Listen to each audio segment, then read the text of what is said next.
God's grace and peace to you this fine day. There's an interesting idea out in the world that there's a finite amount of everything. Doesn't matter what it is, there's only a certain amount, and eventually it runs out. And for some things, obviously, this is true. But we're today going to explore a little bit about what Jesus has to say about this mindset that there's only so much of so many things for only certain people. So strap in. We're going to explore a lot of things today. So let's begin by singing together.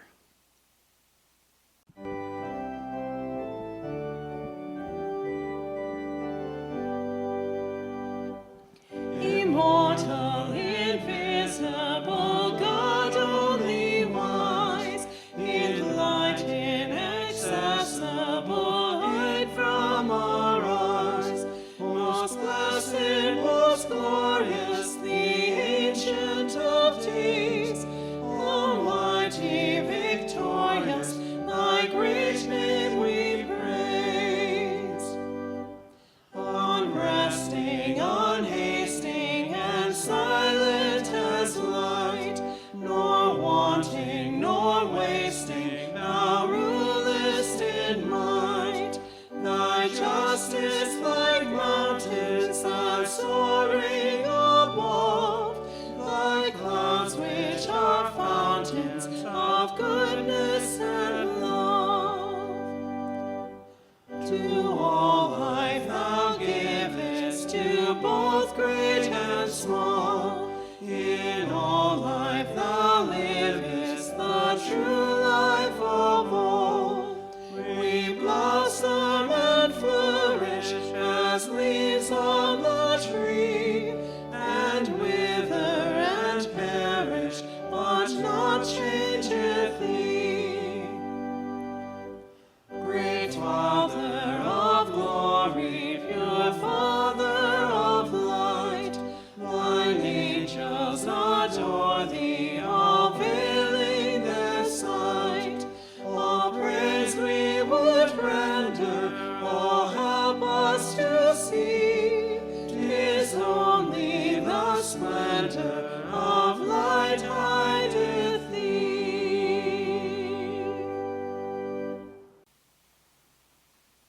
Today's reading comes to us from the Gospel of John in chapters 4, 46 through 54, and also chapter 5, 1 through 18, two miraculous stories. Then he came to Cana in Galilee, where he had changed the water into wine. And now there was a royal official whose son lay ill in Capernaum. When he heard that Jesus had come to Judea, to Galilee, he went to him and begged him to come and heal his son, for he was near the point of death. Jesus said to him, "Unless you see signs and wonders, you will not believe." And the official said to him, "Sir, come down before my little boy dies." Jesus said to him, "Go, and your son will live." That man believed the word that Jesus spoke to him and started on his way. And as he was going down, his slaves met him, and they said that his child was alive. So he asked them what hour the child began to recover, and they said to him, "Yesterday at 1 p.m, his fever just left him." The father realized that this is the hour when Jesus said to him, "Your son will live." So he himself believed along with his whole household. Now this was the second sign that Jesus did after coming from Judea to Galilee. After this, there was a festival of the Jews, and Jesus went up to Jerusalem. Now in Jerusalem by the sheep gate, there is a pool, in Hebrew called Bethzatha, which has 5 porticos. In these lay many ill, blind, lame, and paralyzed people. One man was there who had been ill for 38 years. And Jesus saw him lying there and knew that he had been there a long time. And he said, "Do you want to be made well?" The ill man said to him, "Sir, I have no one to put me into the pool when the water is stirred up, and while I am making my way, someone else steps in front of me." Jesus said to him, "Stand up, take your mat and walk." At once the man was made well and took up his mat and began to walk. Now that day was a Sabbath, and some Jews said to the man who had been cured, "It is the Sabbath. It is not lawful for you to carry your mat." But he answered, "The man who made me well said to me, 'Take up your mat and walk.'" They said to him, "Who is this man who said to you, 'Take up your mat and walk'?"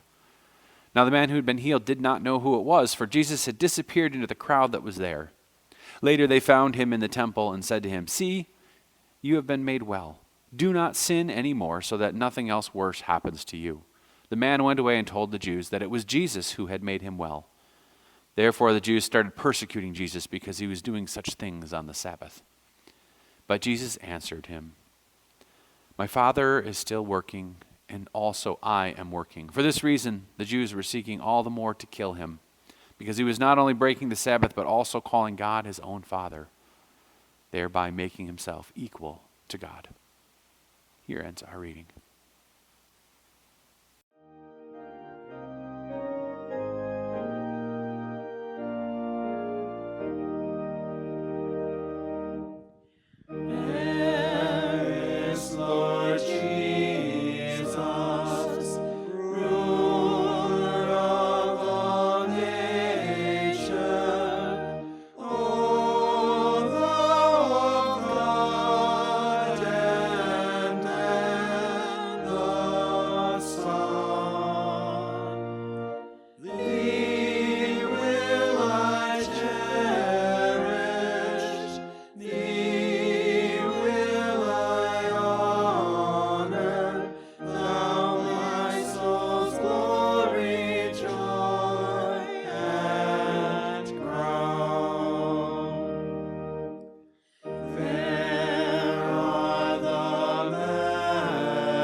Today we're going to talk about two stories in the Gospel of John that may seem like they don't belong together outside of there's a healing involved. At least on the surface, that's what it may seem. But I think taken together, they teach us something very different, something very powerful about how Jesus does the work of God in the world. So I want to start today by thinking about something we've talked about before, of course. It's this concept of scarcity and abundance. In this binary way of thinking of things, I think we're going to find some good fruit, specifically looking at both the economy of how we use our time and our resources, but also in our spiritual economy, if you will. The theologian Richard Rohr describes this conception of scarcity and abundance like this. He writes, "A worldview of scarcity tells us to protect what we have because there's never enough to go around. It's a competitive win-lose worldview. It moves us toward anxiety, towards consumerism, toward possessiveness, because we don't want to lose what little we have, even if that little is more than enough. But there's another worldview, the worldview of abundance. Sooner or later, we have to choose it because it doesn't come naturally. The worldview of abundance depends upon us recognizing that we are in touch with an infinite source. If we've never made contact with an infinite source, we'll be stingy, even selfish. We will guard and hoard the portion we have. This affects much of our politics and policies in this country. We've always been afraid that someone else is taking what we have earned, as if we have earned it by ourselves. Most of us have been given to us, yes, by our work, but also by grace and freedom and the choices of many other people, often despite ourselves. As Rohr describes it, maybe you can see how both scarcity and abundance are working at in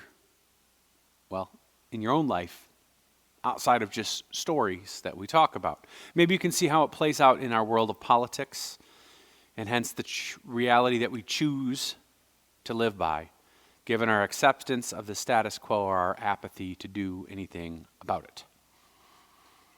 The first of these things happens in this vignette of a royal official coming to Jesus for help. There's a couple important notes I think that might help us understand a little bit more this context of why this is a little unusual, why this encounter doesn't necessarily fit. The royal official is most likely what we would refer to in this day and age as a Gentile. He's a Roman official, and it's likely he follows the Roman ways. In that day, a Roman official would not seek out a rabbi. Instead, an important man like this would have had Jesus brought to him. Jesus' attitude toward this man, with a sharp response for his request, could have absolutely spelled doom for Jesus right on the spot. For one does not mouth off to important Romans without expecting some severe consequences. With this in mind, let's look under the hood then to this story with this idea of scarcity and abundance. So an unnamed royal official in the occupied territory of the Jews has a sick child. Nothing his power or his privilege can do has helped this beloved son of his. And I need you to remember that a son back in that day was a sign of both your virility as an important man, but also a social marker and the note of your legacy. This official breaks protocol, decorum even, to seek out a rabbi of all people, to ask for help. The acknowledgement of an official like this to someone else in Rome that has power to help could have been disastrous for him. In that cutthroat world, it is likely that it would be the source of rumors and scorn. It could harm his reputation. And yet, he begs for help. And yet, Jesus then snaps back, unless you see signs and wonders, you will not believe. Jesus, we assume, recognizes his sincerity, his love toward his son, and tells him, instead of go away from me, he says, go, for your son will live. And with that, we learn the official believes what Jesus has to say. He recognizes something about Jesus and says, okay, if he says so. And he begins his trip walking home. And while the official's on his way to come see this son, maybe believing he's healed, maybe believing it's his last time to talk to him, he learns that in fact when his servants run to him and say, your son is better. In fact, at the same time Jesus spoke the words, your son's fever broke and he began to heal. We read, so he, the royal official, himself believed, along with his whole household. And just like that, the vignette's over. No explanations, no deep philosophical ponderings from Jesus to his disciples, just on to the next thing. The second story then concerns a man who's been struggling for 38 long years. By ancient standards, this fella was, old. And while people could live into their 70s back then, most people averaged a lifespan of 25 to 30. This unnamed ill person has spent more than a lifetime of most people struggling with his health.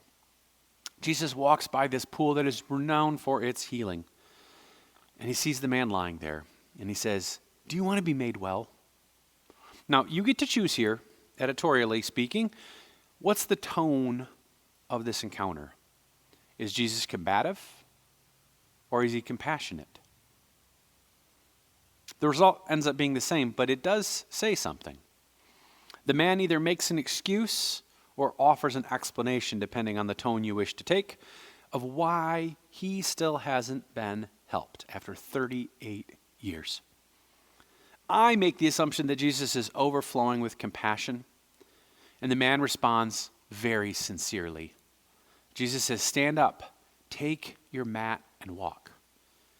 The man was made well.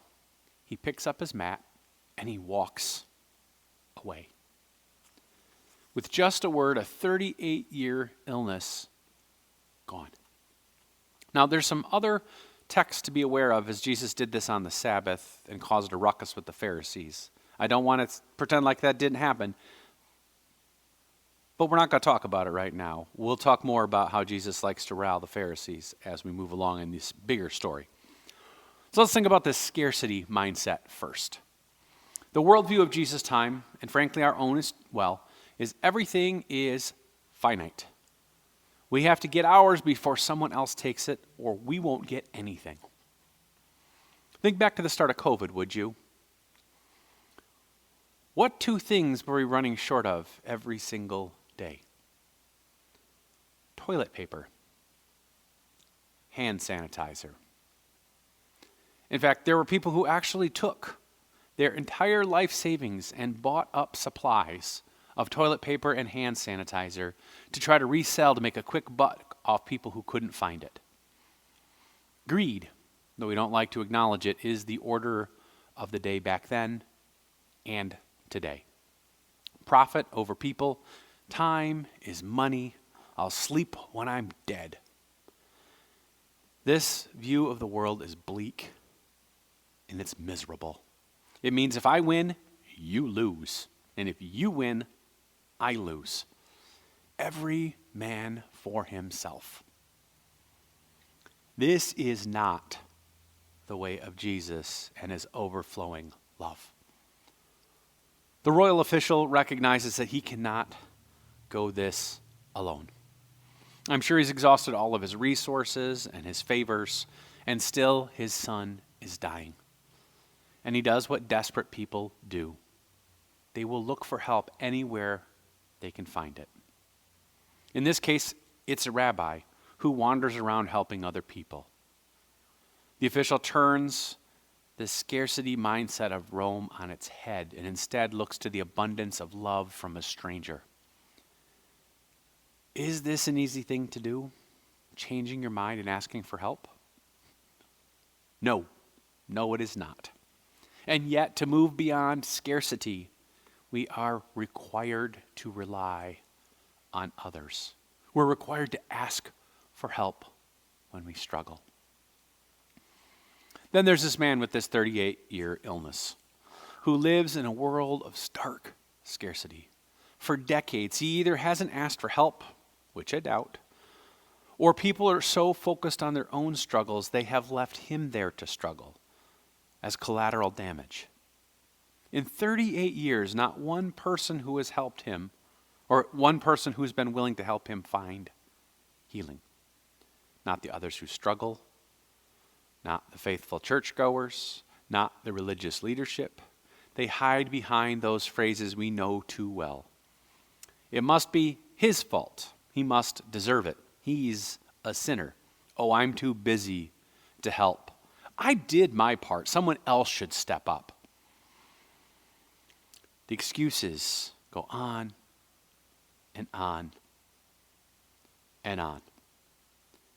These people, and us too, live with the mindset if that we were to help him, then maybe we miss out. We lose our turn.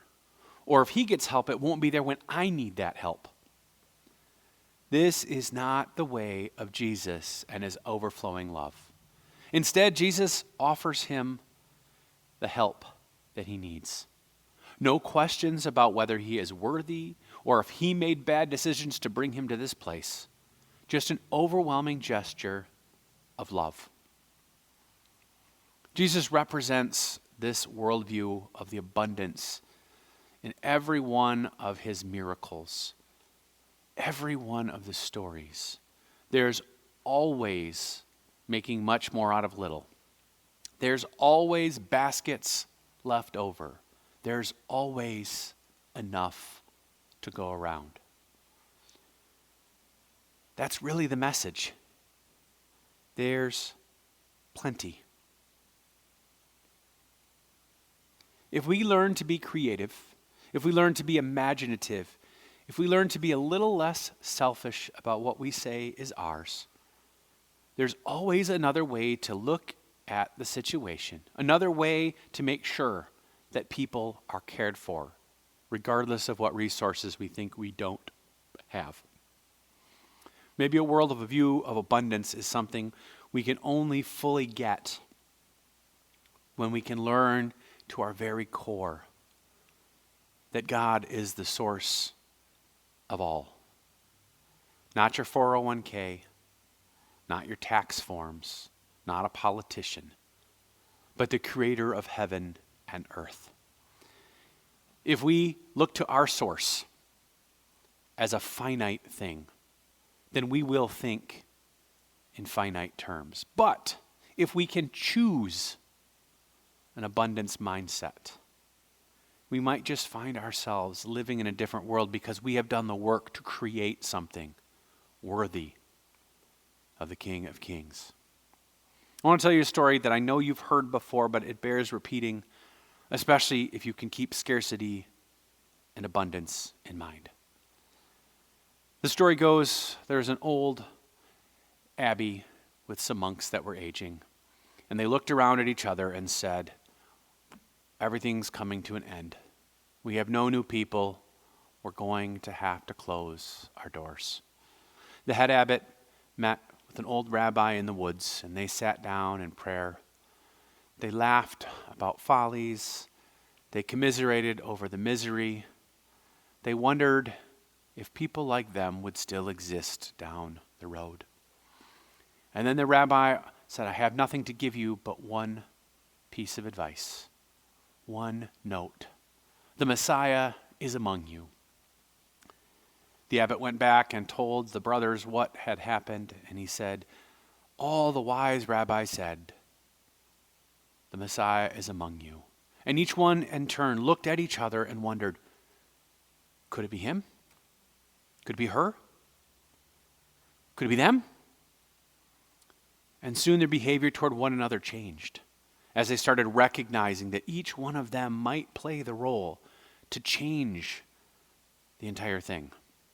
They went from scarcity of, we won't have enough to keep our doors open, to saying, maybe our solutions are among us. Maybe we have what it takes to do this work.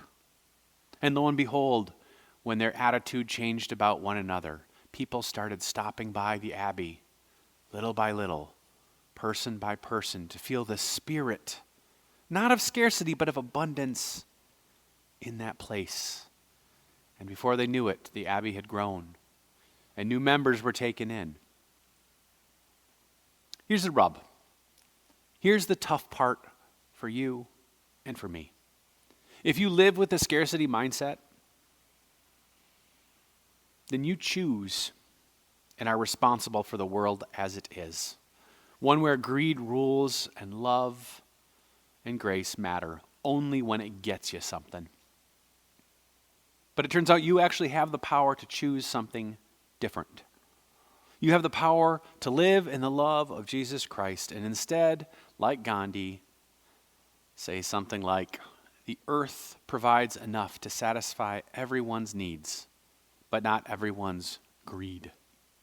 You have the power, more importantly, you have been created in the image of the one who loves the world beyond comprehension, the one who has called you in whatever ways and gifts you have to do your part, to bring more love and more compassion, more mercy and grace into a world that should be overflowing with the love of God. Which leads me to one final question. What are you going to do about it? Amen.